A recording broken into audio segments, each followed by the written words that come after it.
Hello guys, on se retrouve dans une nouvelle vidéo puisque j'ai décidé de vous présenter mon budget planeur pour le mois d'octobre, puisque ça y est, j'ai clôturé mon mois de septembre et donc comme j'ai récemment ouvert ma chaîne YouTube, je me suis dit que c'était pas mal de vous montrer comment fonctionne mon budget pour ce mois d'octobre et vous détailler du coup tout ça ensemble.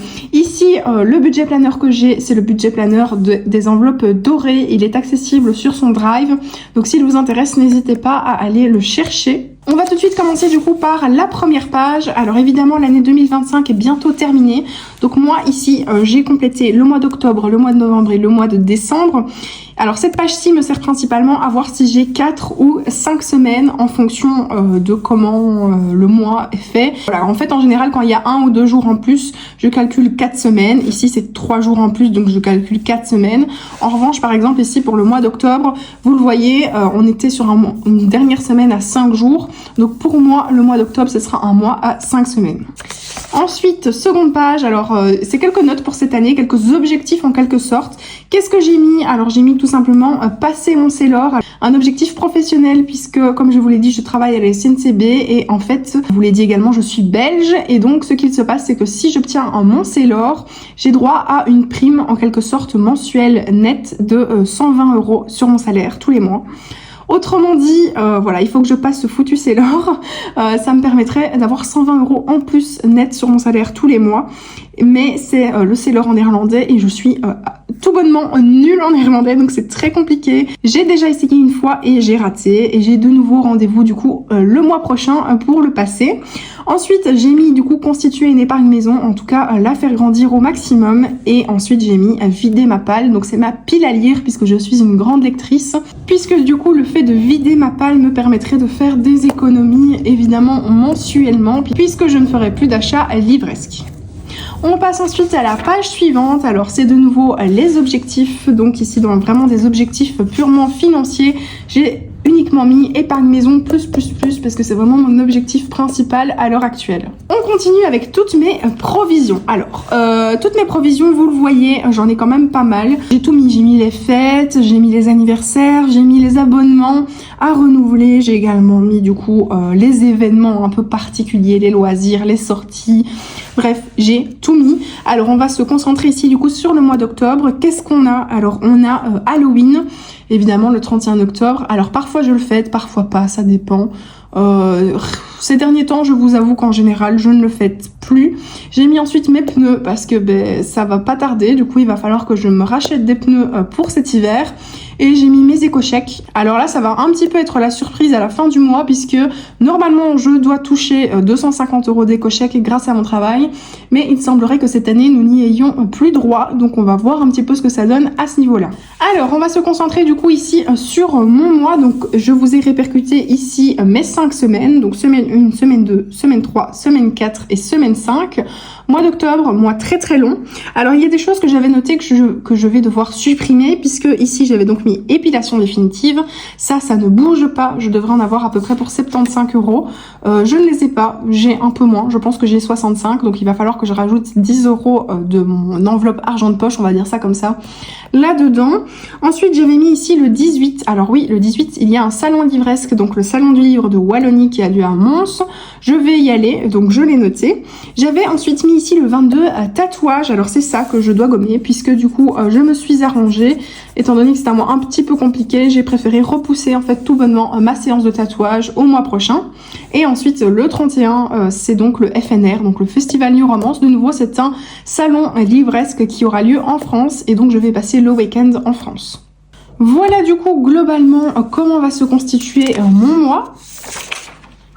Et on va donc passer à ce qui est le plus intéressant, le budget. Alors moi je fais toujours un budget base 0.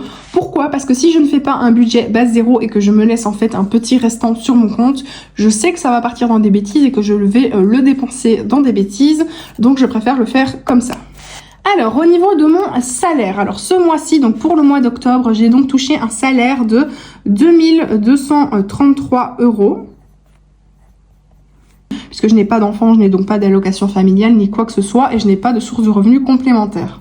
Ensuite, au niveau des charges fixes. Alors, dans les charges fixes, j'ai décidé de tout regrouper au niveau des charges communes. On a donc un compte commun avec mon compagnon sur lequel on verse chacun notre part, en fait, pour toutes les charges qu'il y a dans la maison.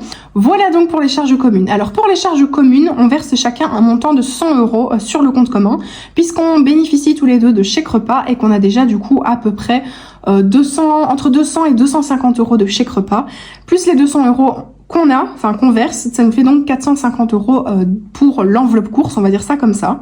Ensuite, pour le loyer, on verse chacun 475 € de loyer. Pour Internet, 35 € par personne. Pour électricité et gaz, c'est regroupé, on est à 50 € par personne. 9 € par personne pour notre abonnement Spotify. 16,50 € par personne pour notre assurance maison. Et 25 € par personne pour l'eau. Ce qui nous donne donc un montant de 711 € pour les charges communes. Ensuite, tout le reste, c'est donc des charges qui me sont propres et que je gère, on va dire, moi-même. J'ai évidemment ici, je vais vous le mettre directement ici, dans la case crédit dette, mon leasing de voiture. J'ai donc un leasing, donc un prélèvement mensuel qui s'effectue, qui regroupe en fait mon assurance voiture, ainsi que tous les frais qui pourraient être amenés qui sont liés en fait, on va dire, à la voiture. Et je paye donc tous les mois 513 € et quelque chose, donc je compte en fait 514 € tous les mois. Alors c'est un beau montant, mais c'est un choix que j'ai fait. Dans mes charges, qu'est-ce que j'ai d'autre? J'ai mon abonnement de téléphone. Alors je vais donc mettre ici GSM. Alors je sais que beaucoup d'entre vous vont être choqués de ce montant, mais je paye mensuellement 60 € par mois. Pourquoi? Eh bien tout simplement parce que j'ai fait l'erreur d'acheter un téléphone avec abonnement, donc je paye en fait tout simplement le téléphone plus mon abonnement, et qu'en plus de ça, nous sommes en Belgique, et que donc en Belgique, les prix pour les abonnements de téléphone sont très très chers. J'ai ensuite diverses assurances. Alors j'ai une assurance pour mon Dyson. Alors voilà, c'est un fameux montant, le prix d'un Dyson, donc j'ai préféré assurer mes arrières et souscrire une assurance. Je paye donc 4 € par mois. J'ai ensuite également une assurance pour mon Apple Watch, que je paye également, je pense, 4 € par mois.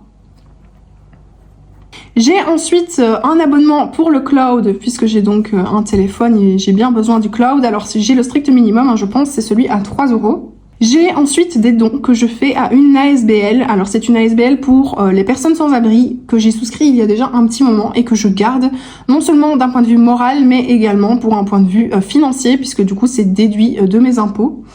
Et je paye donc du coup 15 € par mois. J'ai ensuite mon budget essence par mois. Alors fameux budget essence parce que j'ai 45 km aller, 45 km retour pour aller à mon travail, donc j'ai 200 € d'essence. Et j'ai ensuite divers abonnements puisque je crée du contenu en fait sur TikTok pour ma chaîne livresque, on va dire ça comme ça. Donc j'ai un abonnement CapCut et un abonnement Canva. L'abonnement CapCut me revient à 15 € par mois et l'abonnement Canva me revient à 12 € par mois. J'ai ensuite du coup les frais pour ma chienne. Alors ça c'est tout nouveau, mais j'ai donc décidé de mettre 20 € ce mois-ci pour ses croquettes et autres. Puisqu'on est 2 à payer, ça devrait être suffisant. Et j'ai ensuite des frais exceptionnels, donc là c'est plutôt dans les charges variables, donc plutôt ici il s'agit tout simplement de frais d'emménagement, donc des frais qu'on doit payer au syndicat de l'immeuble, puisqu'on a déménagé il y a peu et qu'on n'a toujours pas payé ces frais, donc je dois donc mettre 60 € de ma poche. Alors petite synthèse, donc ici on a le salaire de 2233 €. Moins crédit dette, on est donc à 514 € pour la voiture. Alors les charges fixes, 1558. Et donc quand je prends mon salaire, que je soustrais ma voiture, que je soustrais les charges fixes et les charges variables, il me reste donc 615 €. Ces 615 €, je vais donc les répartir dans mes enveloppes épargne, mais également et surtout dans mon argent pour moi vivre mon mois. Alors voici mes différentes catégories pour mon mois. Alors j'ai mon enveloppe sortie qui est tout simplement, très honnêtement, principalement axée sur la restauration, puisqu'avec mon compagnon, c'est notre point faible, c'est vraiment le fait de manger dehors. Ensuite j'ai mon enveloppe que j'intitule tout simplement food. Ça, c'est mon enveloppe qui me sert à manger quand je suis au travail. Ensuite, on a l'enveloppe imprévue. Alors, c'est un petit peu une enveloppe extra pour être tout à fait honnête avec vous. Voilà, je mets un petit montant. J'essaye de pas m'en servir, mais si j'en ai besoin, bien, je m'en sers. Et ensuite, j'ai rajouté une enveloppe que je n'avais pas jusqu'ici. C'est l'enveloppe d'hiver. Parce que je me rends compte que lorsque je dois faire quelques achats, que ce soit pour la maison, pour le chien, pour voilà, pour plein de petites choses, et bien à chaque fois, je dois aller chercher dans imprévu et ça m'énerve. Donc, j'ai décidé de me rajouter une enveloppe en plus. Pour l'enveloppe sortie, on est donc sur 5 semaines. On est sur un total de 250 €, puisque je mets en moyenne 50 € par semaine. Alors, ça va peut-être vous sembler énorme, mais je vais être tout à fait honnête et transparente avec vous. J'ai jamais assez. À chaque fois, à la fin du mois, je m'en sers parce qu'on mange tout le temps à l'extérieur.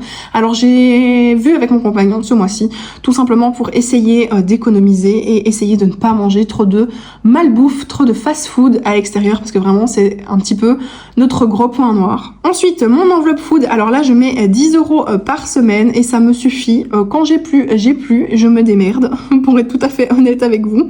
Ce qui me fait donc 50 € pour le mois. Ensuite, pour imprévu, alors j'ai prévu du coup ici de mettre 30 € pour le mois. Alors voilà, je les mettrai dans la semaine 1 et ensuite il reste ou il reste pas, on verra. Et enfin, l'enveloppe d'hiver qui est donc une nouvelle catégorie, et bien comme l'enveloppe food, j'ai prévu de mettre du coup 10 € par semaine en espérant du coup ne pas trop taper dedans. Ce serait vraiment plutôt pas mal. Ça me fait pas beaucoup d'enveloppes, mais en même temps, je m'en sors plutôt bien avec ça. Moi, je me suis rendu compte personnellement que quand j'ai trop de catégories, eh bien, je ne m'y retrouve pas. Donc, je préfère en avoir peu, mais m'y retrouver. On en a donc en tout pour un montant total de 380 €. Ce qui fait qu'il nous reste donc 235 € à répartir ici dans mes épargnes. On va le mettre là, 235. Et donc, dans quoi est-ce que j'ai décidé de mettre ce mois-ci? Alors, j'ai décidé déjà de créer une enveloppe pour ma Lola, donc pour ma chienne. C'est une nouvelle enveloppe puisqu'elle vient d'arriver. On va donc chacun mettre 25 € sur une épargne, ce qui lui fera donc 50 € par mois et on va essayer de laisser grossir cette enveloppe. Ensuite, j'ai décidé de commencer donc mon enveloppe pneus. Alors, il est un petit peu tard, j'ai envie de dire, pour commencer, mais j'espère que cet hiver ne sera pas trop ardu et j'espère pouvoir la continuer encore pendant au moins 1 ou 2 mois, on verra. En tout cas, ce mois-ci, sachant que je n'ai pas beaucoup... alors, c'est un petit peu dédaigneux de dire ça, mais j'ai reçu un salaire qui est un peu moindre par rapport à d'habitude. J'ai moins d'épargne, on va dire, donc j'ai pas mis énormément dans les pneus. J'ai donc mis 30 €. Ensuite, j'ai mis évidemment pour Noël et Saint-Nicolas. Alors ça, c'est vraiment une enveloppe pour laquelle je ne déroge pas parce que c'est trop important. Pour Noël, j'ai donc mis 30 € et pour Saint-Nicolas, j'ai mis 10 €. Ensuite, j'ai commencé à recompléter légèrement mon enveloppe taxe. Alors, c'est l'enveloppe facture pour donc ma facture de poubelle qui devrait arriver d'ici peu. J'ai rajouté 10 €. J'ai ensuite mis un petit peu dans l'enveloppe Nouvel An. Alors, tout simplement parce que je n'ai que 10 € pour le moment et c'est un petit peu juste. Alors, j'ai rajouté 20 €. C'est pas énorme, mais petit à petit. Et enfin, ma plus grosse catégorie ce mois-ci, c'est donc mon enveloppe salon. Alors salon, c'est salon du livre, hein. Salon littéraire, puisque j'ai donc 2 salons ce mois-ci, vous l'avez compris. C'est un petit peu exceptionnel, hein. D'habitude, je n'en ai pas, et donc c'est de l'argent que je mets dans d'autres catégories. Mais j'ai donc décidé de rajouter 110 € dans cette enveloppe-ci. Ça pour un montant donc de 235 € en tout. Donc voilà, je précise encore une fois que d'habitude je mets plus d'épargne que ça, tout simplement parce que j'ai un salaire honnêtement qui est supérieur. Ici, ce mois-ci, je vous reprends mon salaire. Ce mois-ci, je suis sur un salaire de 2233.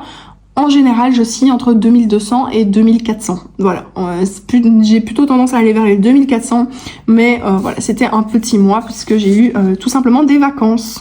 Voilà les gars, c'est tout pour moi du coup pour cette vidéo. On va suivre du coup l'évolution de mon budget ce mois-ci, semaine après semaine. Peut-être que ça va m'aider à faire des économies, qui sait, je l'espère. En tout cas, voilà, ça m'a fait très plaisir de vous partager mon budget. Si vous avez des recommandations, si vous avez des conseils, n'hésitez pas, moi je suis preneuse. Et on se retrouve du coup pour la prochaine vidéo.